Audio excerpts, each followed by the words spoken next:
Assalamualaikum warahmatullahi wabarakatuh. Innal hamdalillah nahmaduhu wa nasta'inuhu wa nastaghfiruh wa na'udzu billahi min shururi anfusina wa sayyiati a'malina. May yahdihillahu fala mudilla lahu wa may yudlil fala hadiya lahu. Wa asyhadu an la ilaha illallah wahdahu la syarika lahu wa asyhadu anna Muhammadan abduhu wa rasuluhu la nabiyya ba'dahu. Ya ayyuhalladzina amanu taqullaha haqqa tuqatih wa la tamutunna illa wa antum muslimun. Ya ayyuhan nasu taqu rabbakum alladzi khalaqakum min nafsin wahidah wa khalaqa minha zawjaha wa batha minhuma rijalan katsiran wa nisaa'a wattaqullaha alladzi tasaaluna bihi wal arham innallaha kana 'alaikum raqiba. Ya ayyuhalladzina amanu taqullaha wa qulu qawlan sadida yuslih lakum a'malakum wa yaghfir lakum dhunubakum wa may yuti'illaha wa rasulahu faqad faza fawzan 'azima. Amma ba'd, kaum muslimin, kaum muslimat, para orang tua kami, para alim ulama yang semoga senantiasa dicintai oleh Allah Subhanahu wa taala. Alhamdulillah, Allah mempertemukan kita pada kesempatan yang berbahagia ini, yang mudah-mudahan kita berharap kepada Allah Rabbul Izzati wal Jalal bahwasanya Allah memberkahi pertemuan kita ini, karena insyaallah pertemuan kita ini dilandasi atas dasar ketaatan kita kepada Allah Subhanahu wa taala, yang mana pertemuan ini adalah dalam rangka kita membina silaturahim kita dan juga dalam rangka menjalankan salah satu ketaatan kita kepada Allah Subhanahu wa taala, yaitu menuntut ilmu agama, yang mana Rasulullah sallallahu alaihi wasallam telah bersabda di dalam sebuah hadis yang diriwayatkan Imam Ibnu Majah dari sahabat Anas bin Malik, talabul ilmi fardhatun ala kulli muslim. Menuntut ilmu agama itu hukumnya wajib bagi setiap kaum muslimin, baik laki-laki maupun wanita. Sehingga dengan kita duduk di majelis yang mulia ini adalah dalam rangka kita taat kepada Allah dan Rasulnya. Sehingga dengan kita berniat dalam rangka menjalankan ketaatan kepada Allah, maka kiranya Allah memberikan balasan kebaikan kepada kita semuanya. Amin ya rabbal alamin. Kaum muslimin dan muslimat yang dirahmati oleh Allah Subhanahu wa taala, Allah Subhanahu wa taala tidaklah mengutus seorang rasul kepada kita melainkan untuk sebuah tujuan yang besar, yang mana salah satu tujuan terbesar diutusnya rasul di tengah-tengah umat manusia adalah di dalam rangka membersihkan dan juga mensucikan jiwa umat manusia. Allah Subhanahu wa taala berfirman menjelaskan tentang hal ini sebagaimana disebutkan di dalam surat Al-Jumu'ah ayat 2, "Huwallazi ba'atsa fil ummiyina rasulan minhum yatlu 'alaihim ayatihi wa yuzakkihim wa yu'allimuhumul kitaba wal hikmah." Allah Subhanahu wa taala berfirman, dan Dia Allah yang telah memutus seorang rasul, seorang utusan di tengah umat yang ummi, di tengah-tengah umat yang buta huruf, tidak bisa baca dan tulis. Kemudian yatlu 'alaihim ayatihi, yang mana peran rasul ini adalah membacakan ayat-ayat Allah Subhanahu wa taala. Wa yuzakkihim, kemudian juga mensucikan jiwa-jiwa mereka.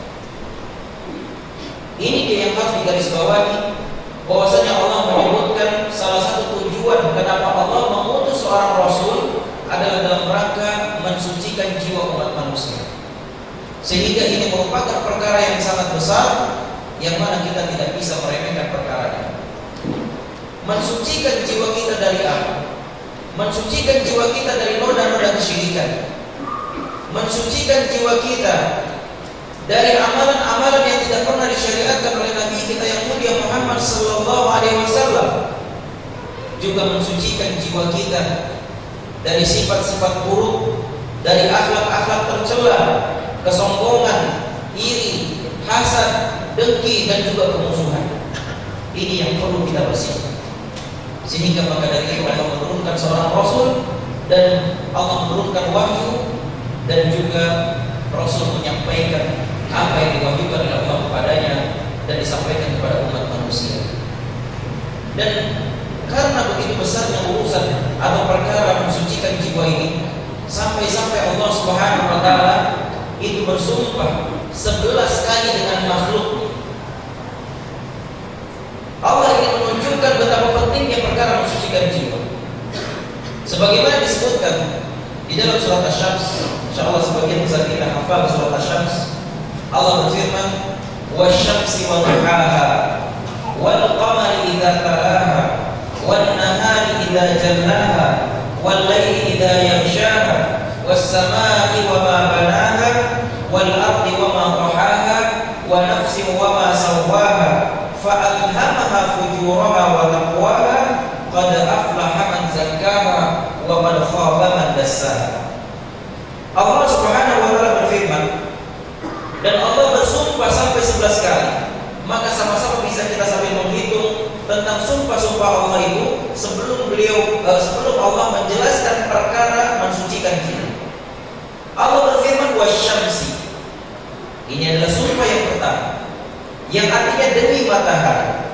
Kemudian Allah katakan wadduhaha, yaitu demi cahaya di pagi hari. Ini adalah sumpah keberapa? Sumpah kedua. Kemudian Allah katakan wal qamari idza talaha, yaitu demi bulan apabila mengiringinya. Kemudian Allah bersumpah wan nahari idza jallaha, dan juga demi siang hari apabila menampakkannya. Kemudian wal laili idza yaghshaha, dan juga demi langit serta pembinaannya. Kemudian bersumpah lagi was samai, yaitu demi langit. Kemudian wa ma banaha, dan juga demi pembinaannya. Kemudian Allah katakan wal ardi, dan demi bumi. Wa ma tahaha, dan juga demi penghamparannya. Wa nafsin, dan juga demi jiwa. Dan yang terakhir adalah wa ma sawwaha, dan demi penyempurnaan di dalam penciptaan jiwa. Ini adalah 11 sumpah yang Allah sebutkan, sumpah kepada makhluk, yang hanya dalam rangka ini menjelaskan kalimat berikutnya. Allah katakan fa'alhamaha fujuraha wa taqwaha, dan kemudian Allah ilhamkan kepada jiwa tentang jalan kefasikan dan juga jalan ketakwaan. Jadi maknanya Allah telah mengilhamkan kepada jiwa kita tentang jalan-jalan yang mendekatkan diri kita pada kefasikan, dan juga jalan-jalan yang mendekatkan kita pada ketakwaan. Sehingga maknanya kita diberikan pilihan oleh Allah Rabbul Izzati wal Jalal.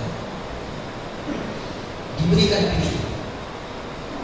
Jalan menuju kepada kebaikan terang benderang telah disampaikan oleh Rasulullah SAW. Dan juga jalan yang mendekatkan diri kita pada keburukan juga telah diwanti-wanti oleh Rasulullah SAW agar umatnya menjauhi perkara ini. Semua telah terang benderang. Bahkan disebutkan lailuha kanahariha, malamnya seperti siangnya, saking terangnya. Sehingga tidak ada alasan bagi kita, Ustaz, ngapain lagi kita capek-capek sholat, ngapain kita capek-capek puasa? Kalau Allah menakdirkan saya masuk surga, pasti masuk surga. Sehingga dia tidak mau berusaha. Angan-angan dia melambung tinggi, ingin masuk ke dalam surga, tapi dia tidak mau menempuh jalan mendekatkan diri dia kepada surga. Maka ini adalah suatu kekeliruan di dalam memahami syariat. Di dalam ayat lain Allah berfirman, wa ja'alnahu najdain, dan sungguh kami telah jadikan dua jalan, jalan kebaikan dan juga jalan keburukan, jalan yang mendekatkan diri kita pada surga dan juga jalan yang mendekatkan diri kita pada neraka. Sekarang kalau kita tanya kepada kaum muslimin dan muslimat yang hadir di sini, siapa yang ingin masuk surga? Tidak ada yang mau masuk surga. Sedikit yang mau masuk surga. Insya Allah semuanya ingin masuk surga. Tapi yang jadi pertanyaan, apa yang sudah kita lakukan untuk mendekatkan diri kita pada apa yang kita inginkan itu. Rasulullah SAW bersabda dalam sebuah hadis yang sahih, man salaka tariqan yaltamisu fihi ilman sahhalallahu lahu bihi tariqan ilal jannah. Siapa yang menuntut ilmu agama, siapa yang bersusah payah di dalam rangka menuntut ilmu agama, maka Allah akan mudahkan baginya jalan menuju ke surga. Jadi masya Allah, duduknya kita di sini adalah dalam rangka menempuh jalan untuk mendekatkan diri kita pada surga. Sehingga jangan pernah kita malas ketika ada kesempatan-kesempatan seperti ini. Ini adalah kesempatan-kesempatan yang terbaik yang disebutkan oleh Rasulullah SAW, bahwasanya ini adalah taman dari taman-taman surga.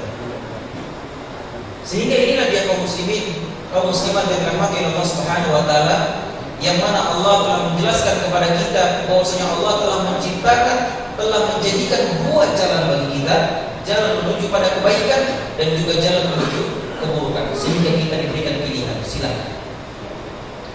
Kemudian ayat berikutnya Allah berfirman, qad aflaha man zakkaha, dan sungguh beruntunglah orang-orang yang telah mensucikan jiwanya. Dan sungguh beruntung orang-orang yang telah mensucikan jiwanya, yaitu mensucikan jiwanya dari noda-noda kesyirikan, lalu menggantinya dengan tauhid, mensucikan jiwanya dari amalan-amalan yang tidak pernah dicontohkan oleh Nabi yang mulia Muhammad SAW, lalu menggantinya dengan amalan-amalan yang sesuai dengan apa yang disyariatkan oleh Nabi kita yang mulia Muhammad SAW, mensucikan jiwanya dari akhlak yang tercela, menggantinya menjadi akhlak yang terpuji, dan begitu seterusnya. Maka beruntunglah orang-orang yang seperti ini. Dan sebaliknya, Allah katakan wa qad khaba man dassaha, dan sungguh celaka, sungguh merugilah orang-orang yang mengotori jiwanya, yang membiarkan jiwanya kotor dengan kesyirikan, membiarkan jiwanya kotor dengan amalan-amalan yang tidak pernah disyariatkan oleh Nabi yang mulia Muhammad SAW, membiarkan jiwanya kotor dengan akhlak-akhlak yang tercela, dengan permusuhan, dengan adu domba, dengan fitnah dan seterusnya. Maka ini yang harus kita perhatikan kaum muslimin yang dirahmati Allah Subhanahu wa taala. Allah bersumpah sampai 11 kali hanya untuk menjelaskan perkara pentingnya mensucikan jiwa kita. Tapi sebelum kita beranjak kepada pembahasan berikutnya, sedikit ingin kita sampaikan tentang apa yang disebutkan di dalam ayat yang baru saja kita sampaikan tadi, yaitu surat Asy-Syams. Mungkin sebagian kaum muslimin ada yang bertanya, kenapa kok Allah bersumpah dengan makhluk? Bukankah kita bersumpah dengan makhluk itu adalah hal yang dilarang di dalam agama? Memang benar, di dalam agama Islam bersumpah dengan makhluk itu dilarang, bahkan diharamkan. Tapi perkara ini banyak sekali tidak disadari oleh sebagian besar kaum muslimin, yang mana mereka terbiasa melontarkan ucapan-ucapan ini yang mereka tidak sadar bahwasanya ini adalah sesuatu yang diharamkan di dalam syariat kita. Apalagi kalau anak muda ini lagi jatuh cinta, kemudian dia gombal sama pasangannya, dia katakan, wahai kekasihku, demi langit dan bumi, aku rela berkorban untukmu. Demi apa? Demi langit dan bumi. Ini seolah-olah dia mengucapkan dengan bangganya, dan dia seolah-olah telah melakukan sesuatu hal yang hebat. Tapi ternyata ucapan ini adalah ucapan yang diharamkan. Bahkan ini adalah bagian dari kesyirikan. Rasulullah SAW bersabda, man halafa li ghairillahi faqad asyrak. Siapa yang bersumpah dengan selain nama Allah, maka sungguh dia telah melakukan kesyirikan. Ada lagi yang mengatakan, demi cintaku padamu, aku rela meninggalkan wanita-wanita yang lain untukmu. Atau yang sering kita dengar adalah, demi Allah, demi Rasulullah ya Ustaz. Demi Allah, demi Rasul. Kalau demi Allah saja, dan ini dibolehkan. Tetapi demi Rasulullah, ini adalah musyrik. Ini adalah sumpah yang dilarang di dalam Islam. Inilah dia ajaran syariat Islam, yang mana kita dilarang bersumpah kepada selain Allah. Bahkan disebutkan bersumpah kepada selain Allah ini adalah termasuk dalam kategori kesyirikan. Ya. Bahkan para ulama mengatakan sungguh seseorang berdusta dengan bersumpah hanya kepada Allah itu lebih baik daripada orang yang berkata jujur tapi bersumpahnya kepada selain Allah. Saya ulangi, seseorang yang berkata dusta tapi bersumpahnya hanya kepada Allah itu lebih baik daripada orang berkata jujur tapi bersumpahnya kepada selain Allah. Tapi bukan berarti boleh berdusta. Ini hanya menggambarkan bahwasannya perkara ini jauh lebih ringan daripada perkara yang satunya. Karena berdusta adalah perbuatan dosa besar, tapi dosanya masih lebih ringan dibandingkan dosa bersumpah kepada selain Allah. Karena bersumpah kepada selain Allah dosanya mencapai pada dosa kesyirikan. Ya, ini yang harus kita pahami. Kemudian bapak-bapak dan ibu-ibu yang dirahmati oleh Allah Subhanahu wa taala. Ada bagi Allah Subhanahu wa taala. Kenapa Allah bersumpah dengan makhluk? Maka ini adalah bukan sesuatu yang tercela bagi Allah Subhanahu wa taala. Karena yang harus kita pahami bahwasanya Allah ya fa'alul lima yurid. Allah berbuat sekehendaknya. Allah mau berbuat apa saja kita tidak bisa protes. Apapun yang dilakukan oleh Allah maka sekehendak Allah. Sehingga Allah bersumpah dengan makhluknya mau begini dan begitu, maka ini adalah terserah Allah Subhanahu wa taala. La yus'alu amma yaf'al wa antum tus'alun. Dan Allah tidak ditanya tentang apa yang dilakukannya, tapi justru kita yang akan ditanya tentang apa yang kita lakukan. Dan juga kenapa Allah Subhanahu wa taala bersumpah dengan makhluknya? Para ahli tafsir mengatakan bahwasanya ini dalam rangka ingin mengabarkan kepada umat manusia tentang betapa agungnya makhluk-makhluk ciptaan Allah Subhanahu wa taala. Ketika Allah menciptakan makhluk yang sangat agung, yang sangat besar berupa langit dan bumi, maka tentu sang pencipta jauh lebih besar dan jauh lebih agung serta mulia dari apa yang diciptakan. Sehingga dengan begitu, ya, seorang hamba hendaknya menyadari betapa kecilnya dia, ya, dengan Allah mengabarkan tentang ciptaan-ciptaannya. Kemudian kaum muslimin, kaum muslimat yang dirahmati oleh Allah Subhanahu wa taala, inilah dia ya dalil-dalil dan juga penjelasan para ulama yang berkaitan dengan pentingnya mensucikan jiwa atau membersihkan jiwa kita. Dan kemudian para ulama ketika membahas tentang perkara mensucikan jiwa ini, maka biasa mereka mengawali pembahasannya dengan pembahasan tentang keikhlasan. Keikhlasan adalah perkara yang sangat penting sekali dalam syariat kita.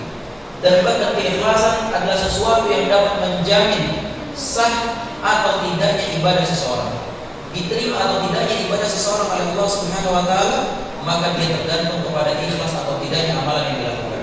Sehingga ini merupakan perkara yang paling utama, perkara yang sangat penting yang harus diketahui oleh setiap kaum muslimin. Apa yang maksud dengan ikhlas? Banyak di antara kaum muslimin ketika mereka melakukan kebaikan, ini ya tolong terima ya, saya ikhlas masih. Saya ikhlas kalau diterima. Apakah ini yang disebut dengan ikhlas? Ikhlas merupakan perbuatan hati, sehingga dia tidak bisa terwakilkan dengan ucapan. Betapa banyak orang yang mengucapkan kata-kata ikhlas, tapi itu tidak bisa menjadikan jaminan bahwasanya perbuatan yang dia lakukan adalah ikhlas karena Allah Subhanahu wa taala. Sehingga para ulama banyak mendefinisikan arti ikhlas ini.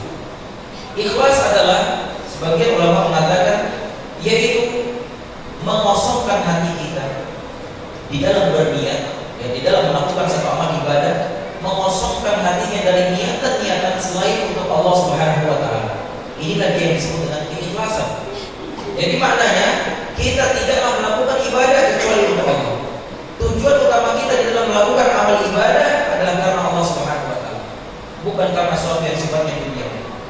Jadi maka kita perbaiki lagi niat. Kita datang ke sini tadi karena apa? Apa karena ingin reunian? Apa karena ingin ketemu kawan? Apa karena ingin melihat ustaznya kayak apa sih, penasaran saya? Atau memang ikhlas karena Allah Subhanahu wa taala? Ya. Kalau kita niatnya karena niatan-niatan yang sifatnya duniawi, maka rugilah kedatangan ibu-ibu dan bapak-bapak semua sini. Karena sedikit pun tidak mendapatkan nilai di sisi Allah Subhanahu wa taala. Tapi kalau datangnya kita ke sini dalam rangka ketaatan kepada Allah dan Rasulnya, dalam rangka dan dalam rangka menghilangkan kebodohan diri sendiri dan juga kebodohan orang lain, maka ini merupakan sebuah keikhlasan yang insya Allah amal perbuatan kita diterima oleh Allah Subhanahu wa Ta'ala. Ini dan dia keikhlasan kaum muslimin yang dirahmati oleh Allah Subhanahu wa Ta'ala. Dan banyak sekali dalil baik dari dalam Al-Quran maupun Sunnah Rasulullah SAW yang menyebutkan tentang wajibnya keikhlasan ini. Salah satunya adalah firman Allah Subhanahu wa Ta'ala di dalam surat Al-Bayyinah. Allah berfirman, "Wa ma umiru illa liya'budullaha mukhlishina lahud-din."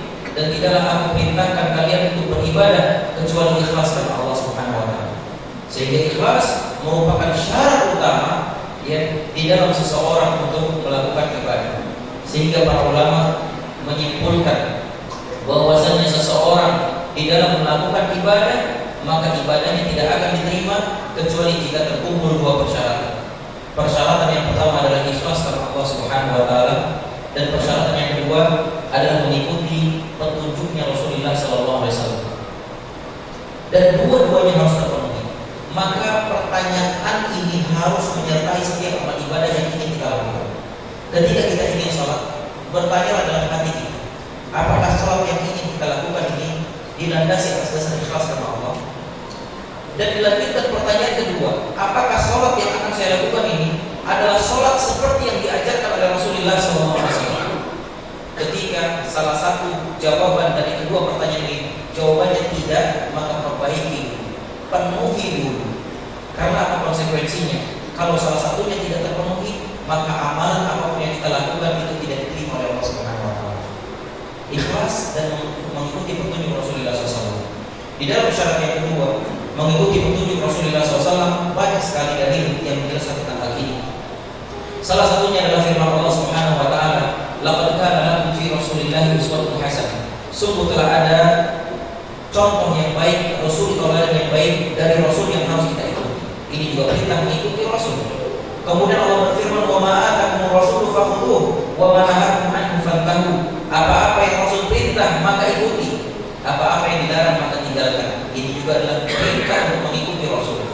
Dan bahkan ada ancaman dari Rasulullah SAW bagi mereka yang beramal ibadah tanpa ada contohnya dari beliau, sebagaimana dalam hadits yang sahih diriwayatkan Imam Muslim dari Aisyah radhiyallahu anha, Rasulullah SAW bersabda, "Man 'amila 'amalan laisa 'alaihi amruna fa huwa raddun." Siapa yang melakukan suatu amalan yang tidak ada contohnya dari itu kata Rasul, maka amalannya tidak diterima. Ini adalah Rasul yang mengatakan, bukan saya hanya menyampaikan. Maka kita lihat contoh. Misalnya ada seseorang setiap hari Minggu, setiap hari libur, dia sholat subuhnya 12 rakaat. Dan dia katakan, saya ikhlas karena Allah. Dari lubuk hati yang paling dalam, saya katakan bahwasanya ibadah ini saya lakukan dengan ikhlas karena Allah. Tapi ini mumpung lagi libur, mumpung waktu saya lagi banyak, saya sholat subuhnya 12 rakaat. Diterima tidak sholatnya? Diterima tidak? Tidak.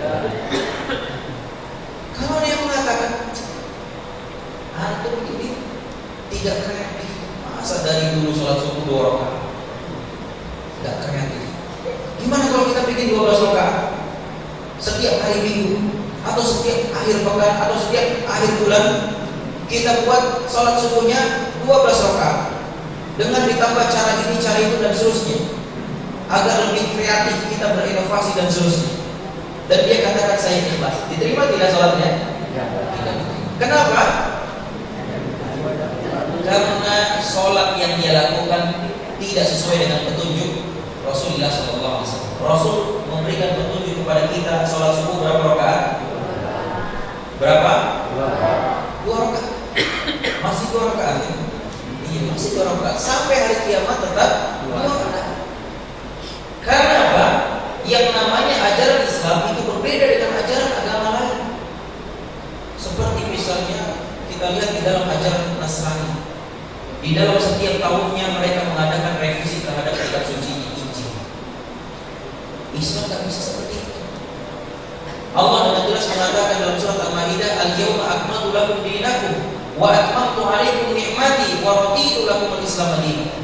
Hari ini telah kusempurnakan Islam sebagai agama dan telah kusempurnakan nikmat itu yang dan telah meridhoi Islam sebagai agama. Sudah sempurna Islam. Sehingga apa? Yang namanya sempurna tidak butuh penambahan apalagi pengurangan. Dan juga Allah mengatakan dzalikal kitabul la raiba fihi hudan lil muttaqin. Inilah Al-Qur'an yang sedikit pun tidak ada keraguan di dalamnya. Maknanya apa? Ketika Allah katakan Islam sudah sempurna di dalam Al-Qur'an, maka maknanya demi Allah tidak ada keraguan sedikit pun di dalamnya bahwa Islam adalah agama yang sempurna. Sehingga nggak perlu lagi ditambah-tambah. Sholat subuh ditambah jadi 10 rakaat, sholat subuhnya dikurangi jadi 3 rakaat misalnya, nggak boleh. Ya, ini dia Islam.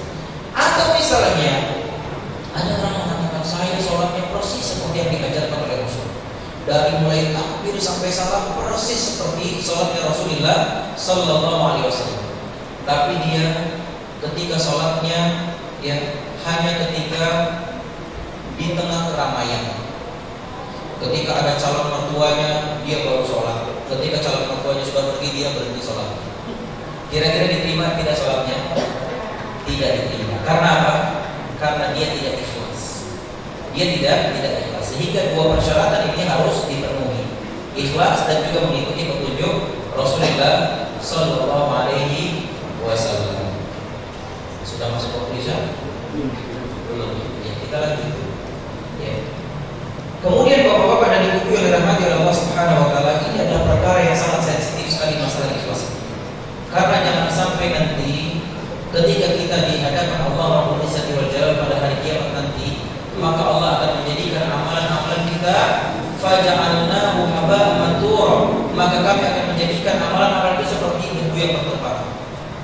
Oke lah di dunia dia rajin beramal, rajin bersedekah, rajin sholat, rajin puasa, tapi di akhirat nanti ternyata semua itu seperti debu berterbangan, tidak ada nilai di sisi Allah Subhanahu Wa Taala. Ternyata setelah diselidiki, ternyata amalan banyak yang kita lakukan itu tidak dilandasi dengan keikhlasan, sehingga tidak ada nilai di sisi Allah Subhanahu Wa Taala. Maka kita harus selalu kontrol hati kita. Jangan sampai hati kita melenceng dari yang namanya keikhlasan. Memang ini ada suatu perkara yang sulit dilakukan, tapi bukan berarti tidak bisa. Maka perlu mujahadah kita, perlu usaha kita, sehingga terus harus dikontrol. Karena terkadang awalnya dia ikhlas, di tengah jalan kadang sudah melenceng. Maka segera kita sadar dan kita kembali pada niatan awal kita yang ikhlas karena Allah Subhanahu Wa Taala. Maka ini juga yang harus diperhatikan. Kemudian bapak-bapak dan ibu yang dirahmati Allah Subhanahu Wa Taala, berikutnya adalah kita punya waktu 3 menit lagi. Kita mau lanjutkan lagi setelah sholat isya, ibu-ibu, bapak-bapak. Lanjutkan lagi ya. Insyaallah nanti kita akan ada pembahasan masih berkaitan dengan ikhlas ini, dan ini adalah syubhat yang beredar di tengah masyarakat. Dan ini saya ingin mengklarifikasinya agar semua jelas.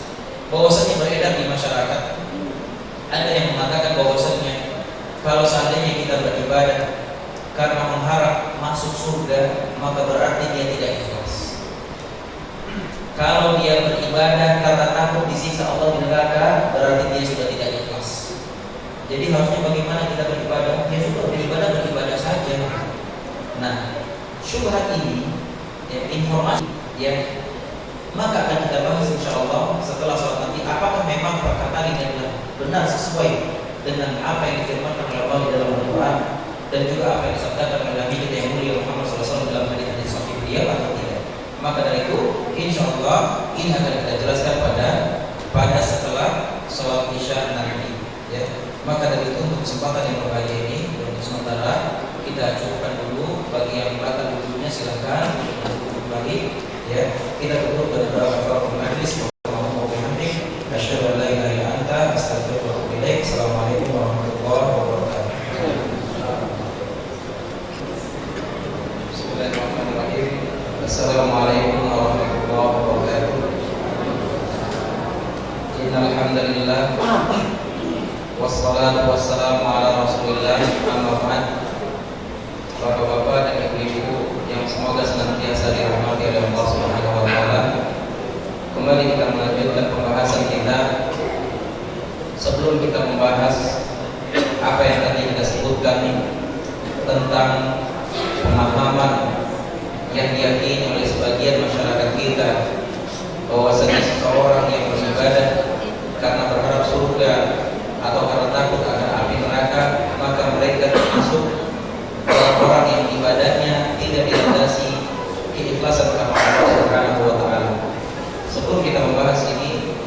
maka sedikit kita ingin menjelaskan tentang perkataan para ahli ulama yang berkaitan dengan masalah keikhlasan.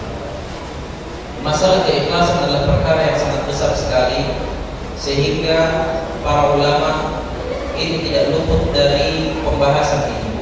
Sehingga sebagian mereka ini mengeluarkan atau mengucapkan hal-hal atau menyampaikan hal-hal yang berkaitan dengan keikhlasan. Di sini disebutkan salah seorang ulama bernama Imam Ya'qub rahimahullah taala. Beliau mengatakan, al-mukhlisu huwa man yaktum hasanatihi kama yaktum sayyi'atihi. Al-Imam Ya'qub rahimahullah taala beliau mengatakan, orang yang ikhlas adalah orang yang menyembunyikan perbuatan kebaikannya sebagaimana dia menyembunyikan perbuatan keburukannya.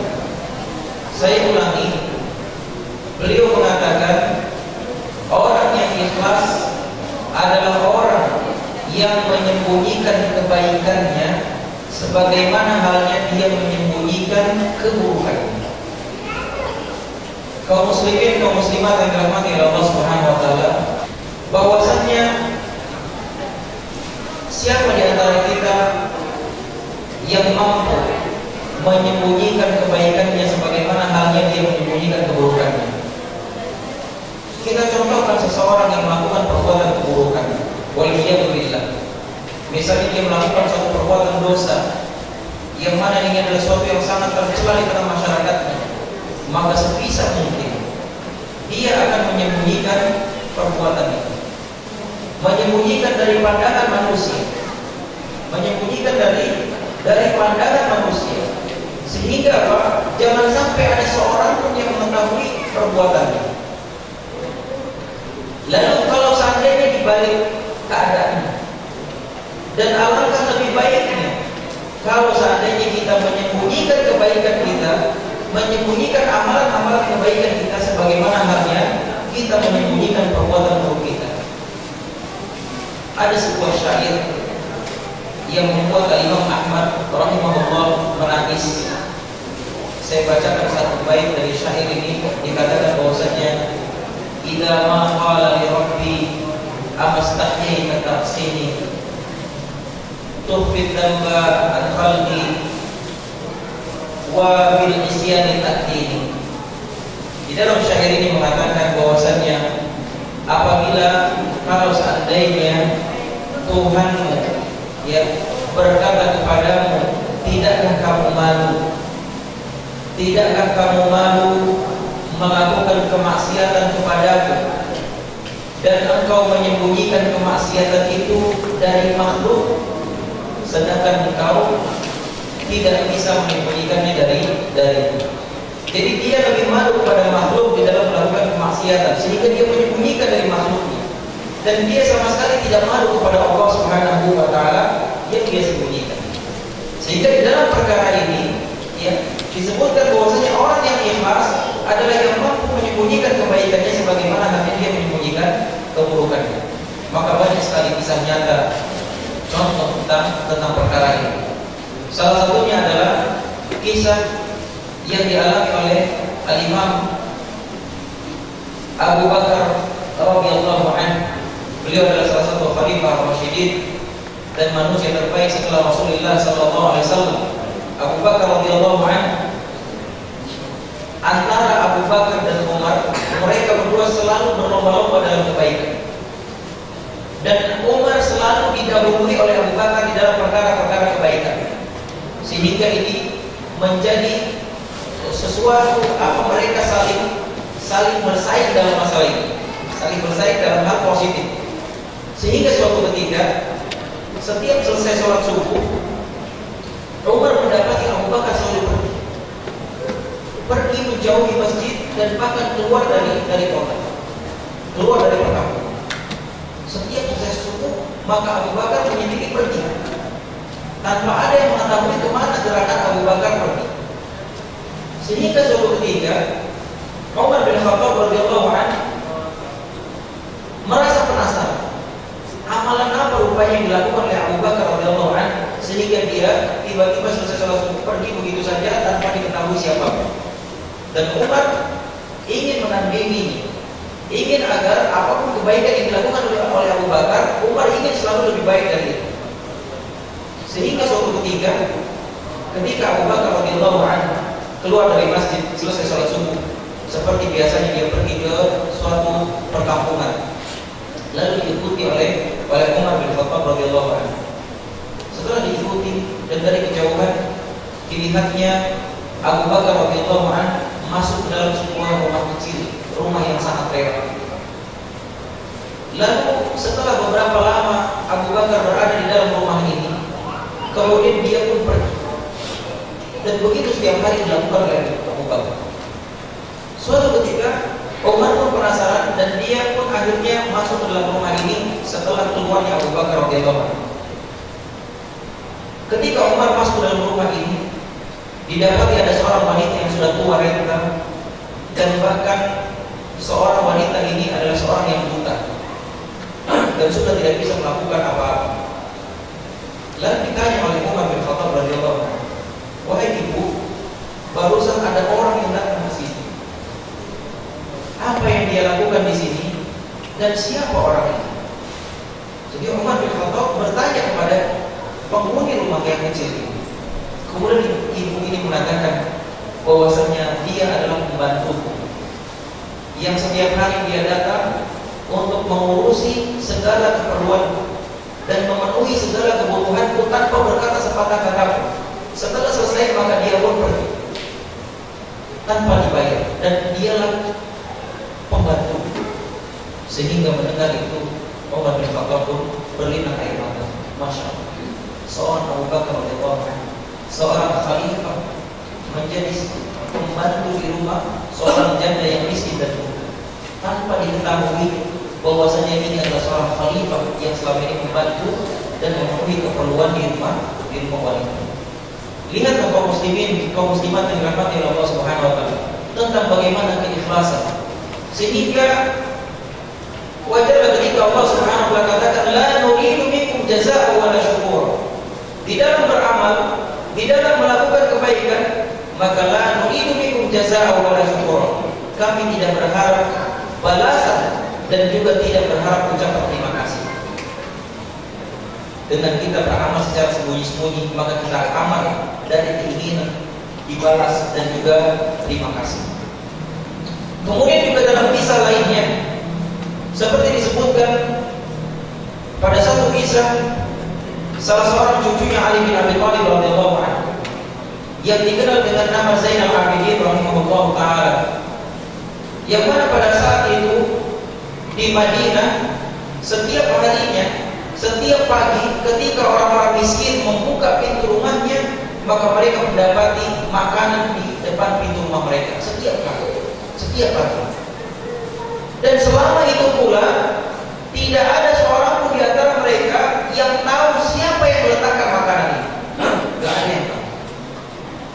Sehingga suatu ketika tersiarlah kabar wafatnya Zainal Abidin, cucunya Ali bin Abi Thalib radhiyallahu anhu. Ketika para sahabat dan keluarganya memandikan jenazah beliau, maka didapati di daerah punggungnya itu ada bekas menghitam kapal. Dan tidak ada seorang pun di antara sahabat dan keluarganya yang mengetahui apa gerangan penyebab dari bekas menghitam di punggung Zainal Abidin rahimahullah taala. Tidak ada yang tahu. Sampai suatu ketika semenjak wafatnya Zainal Abidin dan beberapa waktu setelahnya, ternyata tidak ada lagi orang-orang miskin mendapati makanan di depan rumahnya setiap pagi hari setelah wafatnya Zainal Abidin. Sehingga diketahuilah ternyata selama ini yang meletakkan makanan di depan pintu rumah orang miskin adalah Zainal Abidin rahimahullah taala. Kaum muslimin dan muslimat, tidakkah kita mendambakan amalan yang seperti ini? Yang mana amalan seperti ini, amalan yang dapat disembunyikan, adalah merupakan amalan yang ikhlas karena Allah Subhanahu wa taala, sehingga dia tidak berharap balasan dan juga tidak berharap ucapan terima kasih dari orang yang itu. Maka inilah keikhlasan kaum muslimin dan muslimat yang dirahmati oleh Allah Subhanahu wa taala. Maka mari kita sama-sama introspeksi diri kita. Apakah selama ini amalan yang kita lakukan masih ingin diingat orang, masih ingin dipuji orang, masih ingin berharap balasan dan seterusnya? Maka kalau kondisi kita masih seperti ini dalam beramal, maka perbaikilah, karena berarti amalan kita selama ini belum dilakukan karena ikhlas, karena Allah Subhanahu wa Ta'ala. Tetapi jangan salah paham kaum muslimin yang dirahmati oleh Allah Subhanahu wa Ta'ala. Tentu amalan ini itu tidak berlaku dalam artian untuk amalan-amalan yang memang harus dilakukan di tengah orang ramai. Seperti misalnya apa? Sholat berjamaah. Jangan sampai setelah ini yang laki-laki nggak mau sholat berjamaah di masjid. Kenapa? Ustaz Afan bilang kalau pengen ikhlas maka amalannya harus disembunyikan, sebagaimana dia menyembunyikan keburukannya. Maka saya mulai besok sholatnya di dalam kamar sendirian sampai gak ada orang yang tahu. Ya. Apakah seperti itu? Tentu tidak, karena ada amalan-amalan yang memang harus dilakukan di tengah orang ramai, di tengah penglihatan orang-orang banyak, dan ada amalan-amalan yang memang bisa disembunyikan. Sehingga di dalam hal ini yang harus kita lakukan adalah mengontrol hati kita. Jangan sampai ya hati kita melenceng dari niatan awal, niatan baik, yaitu ikhlas karena Allah Subhanahu wa Ta'ala. Kemudian kaum muslimin dan muslimat yang dirahmati oleh Allah Subhanahu wa Ta'ala, berkaitan dengan apa yang kita sampaikan tadi, bahwasannya di masyarakat tersebar ya pemahaman seseorang yang melakukan ibadah karena berharap pahala, karena berharap surga, maka dia tidak ikhlas. Dan apabila dia beribadah takut kena hukuman dari Allah, takut disiksa di dalam neraka, maka dia juga tidak ikhlas. Dan perkataan ini adalah berasal dari perkataan salah seorang ulama, yang mana tentu setinggi apapun seorang ulama, maka dia tetaplah seorang manusia yang Rasulullah SAW katakan kullu bani Adam khata' wa khairul khata'ina tawwabun. Setiap manusia berpotensi melakukan kesalahan, dan sebaik-baik mereka yang terlanjur melakukan kesalahan adalah yang mau bertobat. Dikatakan oleh salah seorang ulama bahwasannya ma'abadtuhu khawfan min narihi wala hubban fi jannatihi fa'akuna ka'ajiri su' bal abadtuhu hubban lahu wa syauqan ilaihi. Wa fi qawlin akhar fal'amil li ajlil jannah amilun li batnihi wa farjihi kal ajiri su'i wa darajatuhu darajatul bala wa innahu la yanaluha bi'amalihi id aktsaru ahlil jannah wa amma ibadatu dzawil albab fa innaha la tujawizu dzikrallahi ta'ala wal fikri fihi li jamalihi. Ya, dikatakan bahwasannya saya tidaklah menyembah kepada Allah karena takut dari siksa api neraka. Jadi perkataan dikatakan saya tidak menyembah Allah, saya bukan menyembah Allah karena takut akan siksa neraka. Dan saya juga bukan menyembah Allah karena berharap dimasukkan ke dalam surga. Sehingga dia tidak takut sama siksa api neraka, dia tidak berharap untuk masuk neraka. Fakana ka'ajirisu, dan dikatakan orang yang beribadah berharap surga dan orang beribadah karena takut akan siksa api neraka, maka dia dikategorikan seperti atau dipermisalkan seperti seorang pekerja yang buruk. Seorang pekerja yang buruk maksudnya dikit-dikit minta upah, kerjanya belum sudah mengharap upah. Jadi seolah-olah dipermisalkan seperti pekerja yang buruk. Ya. Dan bahkan di dalam perkataan lain disebutkan bukan hanya saja dikatakan sebagai pekerja yang buruk, bahkan orang-orang yang beribadah karena takut akan siksa Allah, karena berharap surga, maka dia juga dikategorikan sebagai orang-orang yang bodoh dan dungu. Ini di dalam perkataan. Maka bagaimana sesungguhnya syariat kita? Apakah perkataan ini merupakan perkataan yang sesuai dengan Al-Quran dan Sunnah? Karena apa? Di dalam Islam sudah ada tuntunan. Fa in tanaza'tum fi syai'in farudduhu ila Allahi wa Rasul. Apabila terjadi perselisihan pendapat di antara kalian, maka kembalikan kepada Allah dan Rasulnya. Dan ini ada perkataan seperti ini. Maka mari kita kembalikan kepada Allah dan Rasulnya. Kita lihat di dalam Al-Quran, di dalam hadis-hadis Rasulullah SAW, apakah perkataan-perkataan ini sesuai sesuai dengan apa yang ada di dalam syariat kita. Yang pertama, di dalam membantah perkataan ini adalah bahwasanya Allah telah mensifati para nabi dan juga pemimpin kaum mukminin bahwasanya mereka beribadah kepada Allah dalam kondisi takut dan berharap. Jadi Allah di dalam Al-Quran menyebutkan tentang kondisi para nabi dan juga kondisi pemimpin-pemimpin kaum muslimin di dalam beribadah mereka itu dilandasi karena takut dan berharap. Karena takut apa? Karena takut akan siksa dan murka Allah, dan juga berharap akan keridhaan dan surganya Allah Subhanahu wa taala. Ini adalah sifat para nabi, sifat para pemimpin kaum muslimin yang disebutkan oleh Allah di dalam Al-Quran surat Al-Isra ayat 57. Allah berfirman, "Ulaikal ladzina yad'una yabtaghuna ila rabbihimul wasilah ayyuhum aqrabu wa yarjuna rahmatah wa yakhafuna 'adzabahu inna 'adzaba rabbika kana mahdura." Allah Subhanahu wa taala berfirman, orang-orang yang mereka seru itu, mereka sendiri mencari jalan kepada Tuhan mereka. Siapa di antara mereka yang lebih dekat kepada Allah dan mengharapkan rahmat? Mengharapkan rahmatnya maksudnya apa? Mengharapkan kasih sayang Allah. Yang mana ketika seorang hamba telah mendapatkan rahmat Allah, maka Allah akan memberikan keridhaannya dan memasukkannya ke dalam surga. Dan juga takut akan azab. Ini juga disebutkan takut akan azab Allah Subhanahu wa taala. Sehingga disebutkan di sini bahwasanya mereka adalah orang-orang yang takut akan azab Allah dan juga mengharap rahmat Allah di dalam melakukan ibadah. Kalau seandainya perkataan tadi benar, orang-orang yang beribadah berharap surga dan takut akan api neraka adalah seperti pekerja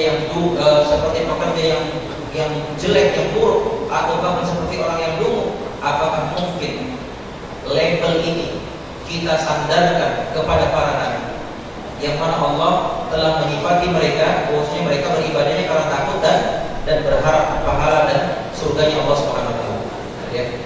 Maka ini adalah sesuatu yang mustahil, ya, sesuatu yang mustahil. Tidak mungkin perkataan Allah bertentangan. Tidak mungkin Rasul atau para nabi digelari sebagai orang-orang yang dungu. Orang-orang yang menggelari bahwasanya para nabi sebagai orang-orang yang dungu adalah orang-orang yang tidak paham akan syariat Islam. Kemudian juga Allah Subhanahu wa taala dalam ayat lain itu menjelaskan atau menggambarkan tentang ibadur rahman. Ibadur rahman yaitu hambanya yang terkasih, yang mana Allah yang maha pengasih dan penyayang itu sangat sayang kepada hamba-hambanya.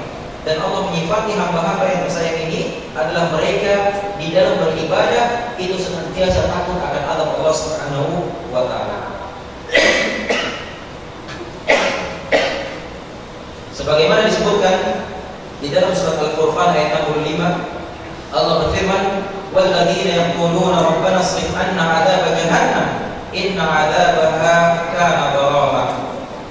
Artinya, dan orang-orang yang berkata, "Ya Tuhan kami, jauhkan azab jahanam dari kami. Sesungguhnya azab itu adalah kebinasaan yang kekal." Ya, ini adalah ketika Allah menjelaskan tentang ibadur rahman, menjelaskan tentang hamba-hamba Allah yang maha pengasih lagi maha penyayang. Ya, disifatkan oleh Allah bahwasanya mereka adalah orang-orang yang takut akan azab Allah, dan tidak mungkin ya orang-orang yang dungu seperti perkataan sebagian orang karena beribadahnya takut akan azab Allah. Tidak mungkin orang dungu ini dikatakan oleh Allah sebagai hamba yang terkasih. Justru karena apa yang mereka lakukan benar, sesuai dengan apa yang diinginkan oleh Allah dan Rasulnya, maka Allah cinta kepada mereka, yaitu di dalam beribadah mereka takut akan azab Allah Subhanahu wa taala. Kemudian juga Nabi Ibrahim alaihissalam di dalam berdoa, beliau mengatakan, "Waj'alni min warathati jannatin na'im waghfir li abi innahu kana minadh dhalin wa la tukhzini yawma yub'atsun." Nabi Ibrahim alaihissalam menyebutkan sebagaimana difirmankan oleh Allah Subhanahu wa taala dalam surat Asy-Syura ayat 85-87, "Dan jadikanlah aku termasuk orang-orang yang mempusakai surga, ya, surga yang penuh kenikmatan di dalamnya. Dan ampunilah bapakku karena sesungguhnya dia adalah termasuk golongan orang-orang yang tersesat. Dan janganlah engkau binakan aku pada hari mereka dibangkitkan."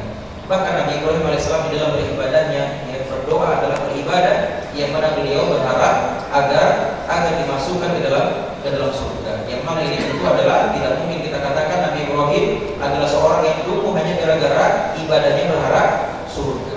Ya. Sehingga banyak lagi ayat-ayat di dalam Al-Quran yang membantah akan perkataan ini. Sehingga apa? Kesimpulannya tidak ada hubungannya sama sekali antara berharap dengan surga dan takut akan azab Allah di dalam beribadah. Tidak ada hubungannya dengan masalah keikhlasan. Justru ini adalah sesuatu yang disarankan sebagai motivasi kita. Dan bahkan dalam hadits Rasulullah SAW banyak disebutkan ya motivasi atau janji-janji bagi mereka-mereka yang melakukan suatu amal ibadah. Sebagaimana yang Rasulullah SAW sabdakan di dalam permasalahan puasa, beliau bersabda, "Man shoma Ramadhana imanan wa ihtisaban, ghufira lahu ma taqaddama min dhanbi." Siapa yang berpuasa pada bulan Ramadan karena iman dan ihtisab, maka apa balasannya? Allah akan ampuni dosa-dosanya yang telah lalu. Sehingga ini adalah saran dari Rasul. Ya, kalau ingin dosa-dosanya diampuni, yang mana kalau dosanya diampuni tentu dia akan dimasukkan ke dalam surga. Ya. Maka kalau seandainya kita berniat saya berpuasa karena ingin diampuni dosanya, apakah ini maknanya adalah dia ibadahnya tidak ikhlas? Padahal ini adalah sesuatu yang dianjurkan oleh Nabi kita Muhammad SAW. Maka tentu tidak mungkin.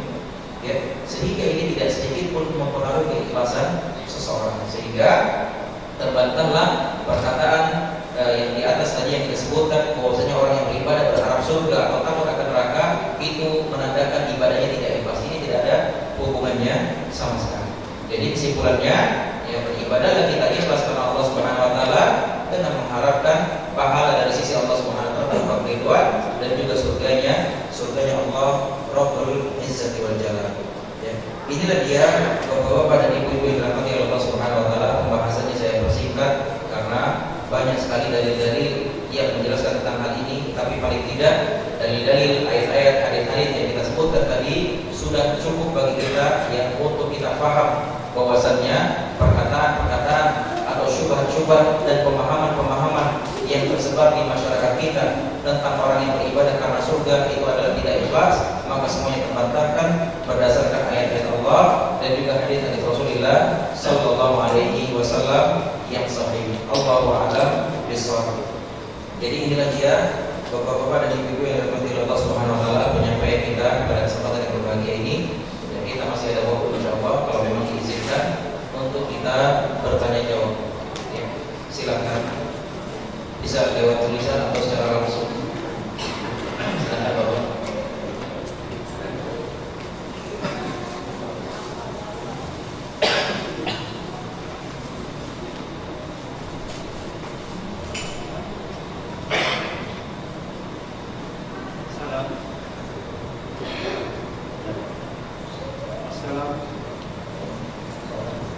Assalamualaikum warahmatullahi wabarakatuh. Ustaz, ini saya mau tanya. Bolehkah kita air wudhu waktu malam? Air wudhu dengan maksudnya dengan air panas. Pakai air panas, boleh?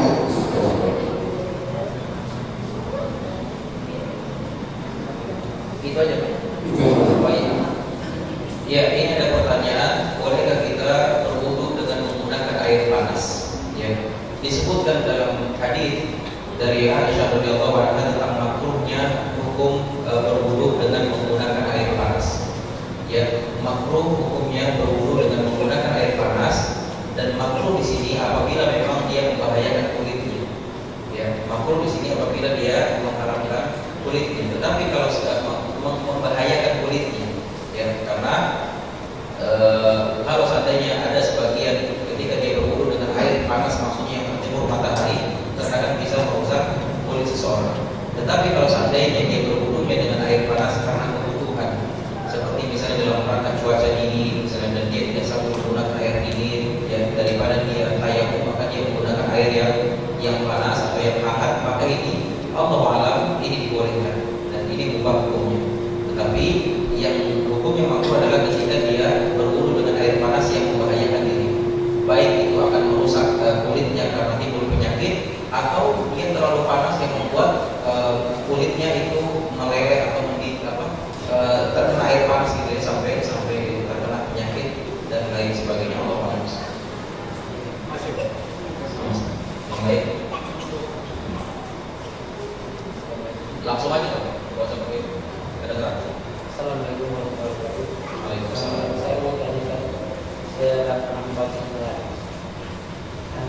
dikisahkan bahwa ada kelompok kaum muhajirin yang menemui Rasul bahwa kelompok kaum muslim muhajirin itu dia kalah amalannya dengan orang-orang kaya. Jadi orang-orang kaya itu bisa beramal dengan amalan banyak, terutama dengan harta-hartanya. Tapi orang-orang miskin di kaum muhajirin itu dia tidak bisa beramal dengan harta karena dia orang miskin. Saat itu Rasul mengajarkan bahwa bacalah subhanallah alhamdulillah wa la ilaha illallah wallahu akbar, maka itu akan menyamakan atau melebihi dari amalan-amalan orang kaya. Apakah hadis itu ya? Terima kasih. Assalamualaikum. Ya Allah alam besar yang saya tahu itu hadisnya sahih dan bisa diamalkan. Ya bahwasanya ini adalah sebagai bukti bahwasanya para sahabat itu betapa mereka itu saling berlomba-lomba dalam kebaikan, sehingga mereka seolah-olah tidak rela ketika ada orang kaya yang diberikan kelebihan oleh Allah dengan harta, sehingga mereka bisa beramal jauh lebih banyak daripada orang miskin, yaitu dengan bersedekah, dengan berinfak dan sebagainya yang itu tidak bisa dilakukan oleh orang miskin. Kemudian Rasulullah SAW menganjurkan, ya bacalah subhanallah alhamdulillah wa la ilaha illallah wallahu akbar untuk menyamai mereka. Ya, jadi berbagi untuk orang-orang yang tidak punya, ya Anda bisa beramal dengan berzikir subhanallah alhamdulillah wa la ilaha illallah wallahu akbar untuk menyayangi amalan yang dilakukan oleh orang kaya dengan hartanya. Ya, tetapi ketika misalnya ternyata orang kaya juga mengamalkan hal yang sama, sudah mereka menginfakkan hartanya dan ternyata mereka juga berpikir dengan pikir yang sama. Ya. Jadi gimana? Maka dikatakan fadlullah yu'ti man yasha. Bahwasanya Allah memberikan karunia kepada siapapun yang dia kehendaki. Ya. Allah memberikan karunia kepada siapapun yang dia kehendaki. Sehingga ya masya Allah banyak pintu-pintu yang lainnya yang bisa kita lakukan. Ya. Yang mana dalam hal ini termasuk suatu hal kebaikan, kita berlomba-lomba di dalam kebaikan. Yang lain? Silakan Pak. Waalaikumsalam. Tadi Ustaz syarat-syarat suatu amalan yang diterima yaitu ikhlas dan ittiba, ada contoh dari Rasulullah. Nah, seandainya kita tidak mengetahui dan kita amalkan ini bukan dari Rasulullah, apakah ada ancaman kelak baik di dunia atau di akhirat kelak? Karena kita meninggal itu tetap bertobat umpamanya, apakah kelak di akhirat kita mendapat ancaman? Kemudian yang kedua, ketika kita taklid pada ustaz atau kiai, kemudian dia kelak kita ini belum bertobat, meninggal, kemudian di akhirat apa kita ada dalil kita bersadarkan bahwa ustaz Tuhan yang mengajarkan kami seperti ini, apakah ada dalil yang kita bersadarkan pada ustaz? Ya.